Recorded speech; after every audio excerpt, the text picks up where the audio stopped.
आज बनवूया दोडक्याची चटणी। त्याला लागणारे साहित्य टमाटा, लसूण, मिरची आणि दोडका आपण चिरून घेऊ। दोडका आपण धुवून घेतलाय, दोडका ठेचून घेऊ। दोडका ठेचलेला आहे, मिरची ठेचून घेऊ, लसूण पण टाकू, मीठ टाकून ठेचून घेऊया। मिरची आणि लसूण बारीक ठेचून झालंय। कढई गॅसवरती ठेवली आहे, त्यात आता तेल घालून घेऊ। एक कढीपत्ता घालून टमाटा पण घालून चांगला टमाटाने परतून घेऊ।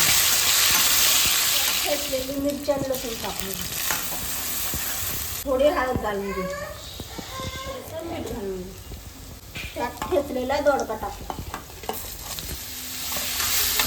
थोडी कोथिंबीर घालून घेऊ, थोडं पाणी घालून घेऊ, झाकण ठेवून त्याला शिजवून घेऊ। झाकण काढू आपण।